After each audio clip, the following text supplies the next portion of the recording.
স্বামী ও তার বন্ধুদের দ্বারা গণধর্ষণের শিকার ৭৫% বিকলাঙ্গ স্ত্রী। আমতলী থানায় মামলা দায়ের, গ্রেপ্তার বর্বরোচিত ঘটনার মূল অভিযুক্ত স্বামী।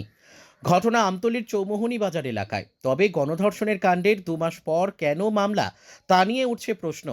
আধুনিক তথা কথিত সমাজে বর্বরোচিত ঘটনা সামনে এলো। স্বামী দ্বারা গণধর্ষণের শিকার ৭৫% বিকলাঙ্গ স্ত্রী। এই অভিযোগের বিরুদ্ধে মামলা দায়ের। তবে ঘটনার ২ মাস পর মামলা দায়ের নিয়ে প্রশ্ন উঠেছে। দিব্যাঙ্গ স্ত্রীকে গণধর্ষণের অভিযোগে গ্রেপ্তার করা হয় স্বামীকে। আগরতলা শহরতলির যোগেন্দ্রনগর এলাকার রঞ্জিত দের ছেলে সুব্রত দে আমতলীর চৌমোহনী বাজার এলাকার এক মেয়েকে বিয়ে করে শ্বশুরবাড়িতে ঘরজামাই হিসেবে বসবাস করত।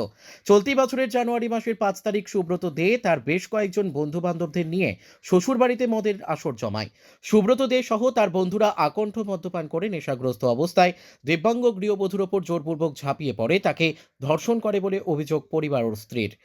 গত ১৪ই মার্চ ধর্ষিতা গৃহবধূর পিতা অভিযুক্ত সুব্রত দে সহ ৭ জনের বিরুদ্ধে আমতলী থানায় ধর্ষণের মামলা দায়ের করে।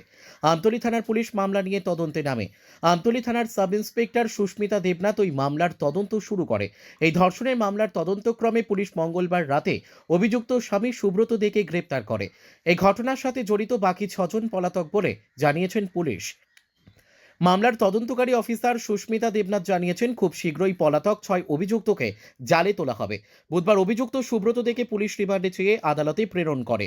বুধবার দুপুরে মামলার তদন্তকারী অফিসার সুস্মিতা দেবনাথ সাংবাদিকদের মুখোমুখি হয়ে এই ঘটনায় বিস্তারিত তথ্য তুলে ধরেন। এই ঘটনাকে কেন্দ্র করে আমতলী থানার অধীন চৌমোহনী বাজার এলাকায় জনমনের তীব্র চাঞ্চল্য ছড়ায়। ধৃত অভিযুক্ত সহ অন্যান্য অভিযুক্তদের দৃষ্টান্তমূলক শাস্তির দাবি জানান জনগণ।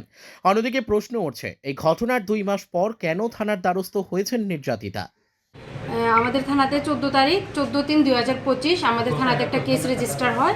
এই কেসের সেকশন হয়েছে 64 ক্লোজ 2 ক্লোজ কে অবলিক 70+1/74/115 ক্লোজ 1 বিএনএস। আসামির নাম হয়েছে সুব্রত দে, বাড়ি যোগেন্দ্রনগর এরিয়াতে। কি কেস এটা? এটা একটা রেপ কেস হয়েছে। মানে একজনের বিরুদ্ধে নাকি? না, একজনের বিরুদ্ধে না, ৬ জন। মানে গণধর্ষণের একটা?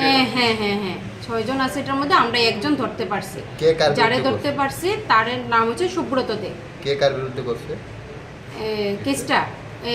ভিকটিম তার আসামি যে রিলেশনের হাজব্যান্ড হয়, কিন্তু হাজব্যান্ড তার বন্ধু বান্ধব নিয়ে এই ঘটনাটা ঘটাইছে।